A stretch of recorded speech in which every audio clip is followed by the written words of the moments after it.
ಸಚಿವರ ಕಚೇರಿಗಳ ಮಟ್ಟದಲ್ಲಿ ಭ್ರಷ್ಟಾಚಾರ ತಾಂಡವ ನೃತ್ಯ ಆಡ್ತಾ ಇದೆ.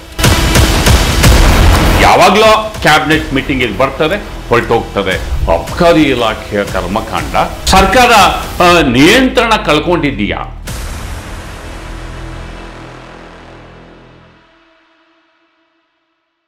ನಮಸ್ಕಾರ ಪ್ರಿಯ ವೀಕ್ಷಕರೇ.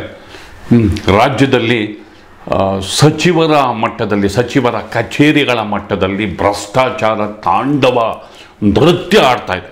ಲೂಟಿ ಹೊಡಿತಾ ಇದ್ದಾರೆ. ಒಂದು ವರ್ಗದ ಜನ, ಆಡಳಿತ ವರ್ಗದ ಒಂದು ಗುಂಪು ಲೂಟಿ ಹೊಡಿತಾ ಇದೆ.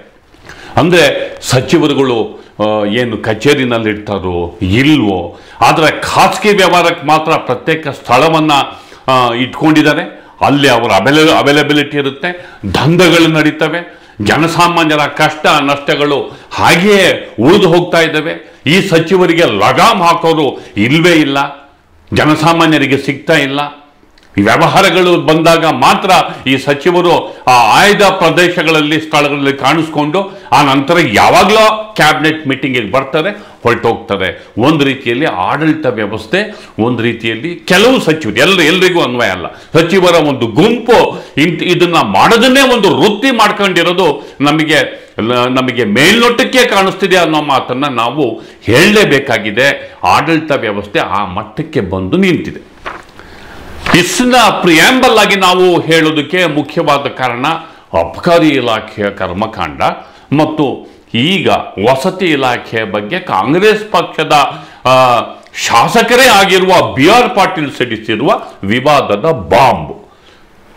ಯಾಕೆ ಹೀಗೆಲ್ಲ ಆಗ್ತಾ ಇದೆ? ಸರ್ಕಾರ ನಿಯಂತ್ರಣ ಕಳ್ಕೊಂಡಿದೆಯಾ? ಸರ್ಕಾರ ಭ್ರಷ್ಟಾಚಾರದ ಭಾರಕ್ಕೆ ಕೂಗ್ತಾ ಇದೆಯಾ? ಜನಸಾಮಾನ್ಯರು ಕಂಗಾಲಾಗಿದ್ದಾರ? ಈ ಎಲ್ಲ ವಿಚಾರಗಳ ಬಗ್ಗೆ ಇಂದಿನ ಮಾತು ಮಂಥನ ಸ್ನೇಹಿತರೆ. ಗೆಳೆಯರೆ, ಲೋಕಾಯುಕ್ತರು ಇತ್ತೀಚೆಗೆ ನಿಂಗಪ್ಪ ಅನ್ನುವ ಒಬ್ಬ ಮುಖ್ಯ ಪೇದೆಯನ್ನು ಬಂಧಿಸಿದ್ರು. ಪೇದೆ ಅಂದ್ಕೊಂಡಿರ್ಬೋದು, ಆದರೆ ಆತ ಒಂದು ರೀತಿಯಲ್ಲಿ ದೊಡ್ಡ ಕರಾಳ ಇತಿಹಾಸವನ್ನೇ ಹೊಂದಿದ್ದಾನೆ. ಆತನ ಇಡೀ ಕಾರಸ್ಥಾನ ಅಬಕಾರಿ ಇಲಾಖೆ. ಅಬಕಾರಿ ಇಲಾಖೆ ಆಯುಕ್ತರು, ಅಬಕಾರಿ ಇಲಾಖೆ ಇನ್ಸ್ಪೆಕ್ಟರ್ಸು, ಅಬಕಾರಿ ಇಲಾಖೆ DCಗಳು ಎಲ್ಲರೂ ಪರಿಚಯ. ದಂಧೆ ನಡೆಸೋದಲ್ಲಿ ಎಕ್ಸ್ಪರ್ಟು, ಅಬಕಾರಿ ಇಲಾಖೆಯಲ್ಲಿ ಗೋಲ್ಮಾಲ್ ಮಾಡೋದಲ್ಲಿ ಎಕ್ಸ್ಪರ್ಟ್. ಮತ್ತು ಲೋಕಾಯುಕ್ತ ಯಾವುದೇ ದಾಳಿ ನಡೆಸಿದ್ರು ಆತನಿಗೆ ಮೊದಲೇ ಗೊತ್ತಾಗ್ತಿತ್ತು. ಅದಕ್ಕೆ ಶ್ರೀನಾಥ್ ಜೋಶಿ ಅನ್ನುವ ಒಬ್ಬ ಪ್ರಭಾವಿ ಅಧಿಕಾರಿಯ ಲಿಂಕ್ ಈತನಿಗಿದ್ದುದೇ ಮುಖ್ಯವಾದಂತಹ ಕಾರಣ.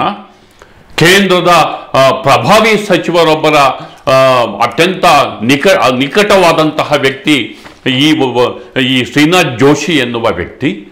ಮತ್ತು ಹೀಗೆ ತನ್ನ ಸಂಪರ್ಕ ಜಾಲವನ್ನು ಅದೆಷ್ಟು ಚೆನ್ನಾಗಿ ವಿಸ್ತಾರ ಮಾಡಿಕೊಂಡಿದ್ದ ನಿಂಗಪ್ಪ ಅಂದರೆ, ಅಬಕಾರಿ ಇಲಾಖೆ DC 10 ಲಕ್ಷ ಕೊಡಬೇಕು, ಅವನ್ಯಾವುದೋ ದುಡ್ಡು ಕೊಡಬೇಕು. ಯಾಕೆ ಕೊಡ್ತಿದ್ರು?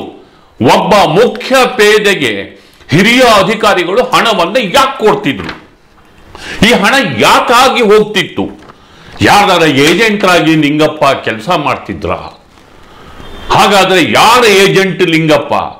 ಮತ್ತು ಲಿಂಗಪ್ಪನ ಮೂಲಕ ಆ ಹಣವನ್ನ ಪ್ರಭಾವಿ ವ್ಯಕ್ತಿಗಳು ಸಂಗ್ರಹ ಮಾಡ್ತಿದ್ರ? ಇದು ಈಗ ತನಿಖೆಗೆ ಆಗಬೇಕಾಗಿದೆ.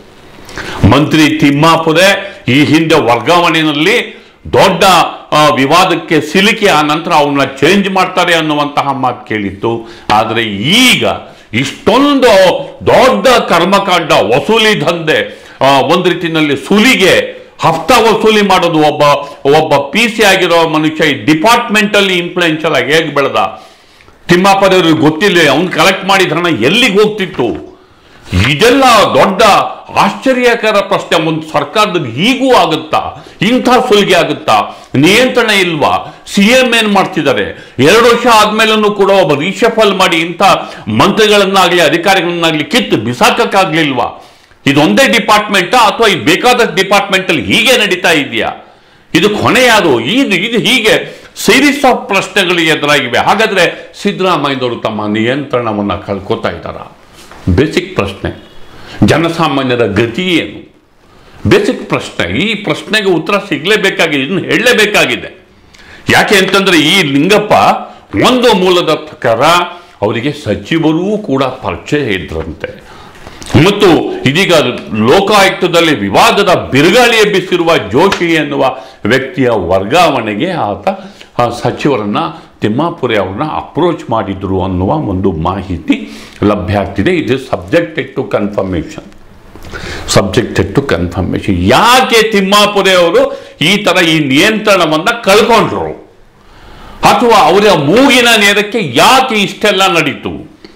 ಒಂದು ಬಾರಿ ವಾರ್ನಿಂಗ್ ಕೊಟ್ಟು ಅವರು ಇಲಾಖೆಯಲ್ಲಿ ಮುಂದುವರೆದ ನಂತರವೂ ಇಷ್ಟೊಂದು ದೊಡ್ಡ ವಿಚಿತ್ರ ರೀತಿಯ ಗೋಲ್ಮಾಲ್ಗಳು ಆ ಇಲಾಖೆಯಲ್ಲಿ ನಡೀಲಿಕ್ಕೆ ಯಾಕೆ ಕಾರಣ? ಸಚಿವರು ಏನ್ ಮಾಡ್ತಿದ್ದಾರೆ? ಈ ಪ್ರಶ್ನೆಯನ್ನ ನಾನು ಪ್ರಮುಖವಾಗಿ ಕೇಳೋದಕ್ಕೆ ಬಯಸ್ತಾ ಇದ್ದೇನೆ.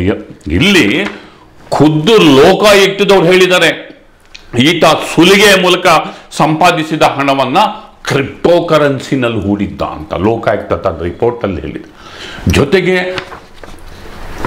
ಅಬ್ಕಾರಿ ಡಿಪಾರ್ಟ್ಮೆಂಟ್ ಅಲ್ಲಿರೋ ಕಮಿಷನರ್ಸ್ಗಳಿಗೆ, ಜಾಯಿಂಟ್ ಕಮಿಷನರ್ಸ್ಗಳಿಗೆ, ಡಿಸಿಗಳಿಗೆ, ಆಫೀಸರ್ಸ್ಗಳಿಗೆ ಅವರು ದಂಧೆ ಮಾಡಿ ಕಮಾಯಿ ಮಾಡಿದ ಹಣವನ್ನ ಕ್ರಿಪ್ಟೋ ಕರೆನ್ಸಿನಲ್ಲಿ ಹೇಗೆ ಹೂಡಬೇಕು ಅನ್ನೋದನ್ನ ಹೇಳ್ಕೊಡ್ತಿದ್ದಂತೆ ಇಲಾಖೆನೇ ಒಂದು. ಈಗ ಯಾರೋ ಬಂದು ದುಡ್ಡು ಕೊಡಿ ಅಂತಂದ್ರೆ ವಸೂಲಿ ಮಾಡಿ ಆಫೀಸರ್ಸ್ ಕೊಟ್ಟು ಬಿಡ್ತಾರ? ಇಲ್ಲ. ಹಾಗಾದ್ರೆ ಯಾರ ಪರವಾಗಿ ವಸೂಲಿ ಮಾಡ್ತಿದ್ದ? ಪ್ರತಿ ಆಫೀಸರು ಒಂದು ತಿಂಗಳಿಗೆ 3 ಲಕ್ಷ 4 ಲಕ್ಷ ನನಗೆ ಕೊಡಬೇಕು ಅಂತ ಅವ್ರು ಆರ್ಡ್ರು. ಎಷ್ಟಾಯ್ತು? ಒಬ್ಬ ಆಫೀಸರ್ 1 ಲಕ್ಷ 2 ಲಕ್ಷ 3 ಲಕ್ಷ ಕೊಟ್ಟರೆ ಇದೇನು ಸರ್ಕಾರನ? ದಂಧೆನ? ಇದು ಡಿಪಾರ್ಟ್ಮೆಂಟ್ ಇದೆಯಾ? ಅದಕ್ಕೊಬ್ಬ ಮಂತ್ರಿ ಇದ್ದಾರ? ಆ ಮಂತ್ರಿ ಮುಂದುವರಿಬೇಕಾ? ಆ ಡಿಪಾರ್ಟ್ಮೆಂಟ್ ಇರಬೇಕಾ? ಇದನ್ನು ಸಹಿಸ್ಕೊಂಡು ನೋಡ್ಕೊಂಡು CM ಗೊತ್ತಿಲ್ಲ ಅನ್ನೋ ತರ ಕೂತ್ರೆ ಇದಕ್ಕೆ ಏನನ್ಬೇಕಾಗತ್ತೆ?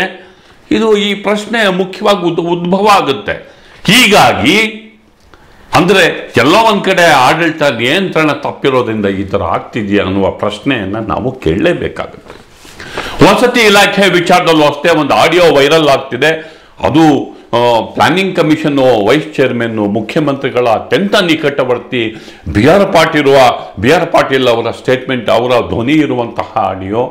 ಅವರು ವಸತಿ ಸಚಿವರ ಪ್ರೈವೇಟ್ ಸೆಕ್ರೆಟರಿ ಸರ್ಫರೋಜ್ ಖಾನ್ ಅವ್ರ ಜೊತೆ ಮಾತಾಡಬೇಕಾದ್ರೆ ಆ ಸಚಿವರು ಹೇಳ್ತಾರೆ, ಏನು ಎಷ್ಟು ಇಲ್ಲೆಲ್ಲ ದುಡ್ಡು ಕೊಡಬೇಕಾಗುತ್ತೆ ಆಫೀಸರ್ಸು, ರಾಜೀವ್ ಗಾಂಧಿ ವಸತಿ ಯೋಜನೆಯಲ್ಲಿ ಮನೆಗಳು ಬೇಕಾದ್ರೆ ದುಡ್ಡು ಕೊಡಬೇಕಾಗುತ್ತೆ. ಈ ಥರ ಲಂಚಾವತಾರ ಹೇಗೆ ಈ ಸರ್ಕಾರದಲ್ಲಿ ಆಗ್ತಿದೆ ಅನ್ನೋ ಮಾತನ್ನೇ ಅವರು ಪಾಪ ಸರ್ಫರೋಜ್ ಖಾನ್ ಬರ್ಕೋತಾರೆ. ಎಲ್ಲೆಲ್ಲಾಗಿದೆ ಹೇಳಿ, ನಾನು ಆಫೀಸರ್ಸ್ ಜೊತೆ ಮಾತಾಡಿ ನಿಮಗೆ ಅನುಕೂಲ ಮಾಡಿಕೊಡ್ತೀನಿ, ನಿಮ್ಮ ಸಮಸ್ಯೆಗಳೇನಾದ್ರು ಇದ್ದರೆ ಸರಿ ಮಾಡ್ತೀನಿ, ಈ ಥರ ಹೇಳ್ಕೊತಾರೆ. ಆದರೆ ಆಡಳಿತ ಪಕ್ಷದ ಪ್ರಭಾವಿ ಶಾಸಕರೇ ಇಲಾಖೆಯಲ್ಲಿನ ಅವರೆಲ್ಲೂ ನೇರವಾಗಿ ಸಚಿವರನ್ನೇನು ಇಂಡೆಕ್ಟ್ ಮಾಡಿಲ್ಲ, ಅಥವಾ ಅಬ್ಕಾರಿ ಇಲಾಖೆ ತರ ಇಲ್ಲಿ ವ್ಯಾಪಕವಾಗಿ ಏನೂ ಆಗಿಲ್ಲ. ಆದರೆ ರೂಲಿಂಗ್ ಪಾರ್ಟಿಯ ವ್ಯಕ್ತಿಯೊಬ್ಬರು ಈ ತರ ಮಾತಾಡ್ತಾರೆ ಅಂತಂದ್ರೆ ಅದು ಬಿ ಆರ್ ಪಾಟೀಲ್ ಅಂತವರು ಸಿಸ್ಟಮ್ ಏನಾಗಿದೆ ಅನ್ನೋದನ್ನು ಕೇಳ್ತೀವಿ. ಇದು ಉದಾಹರಣೆ ಮಾತ್ರ.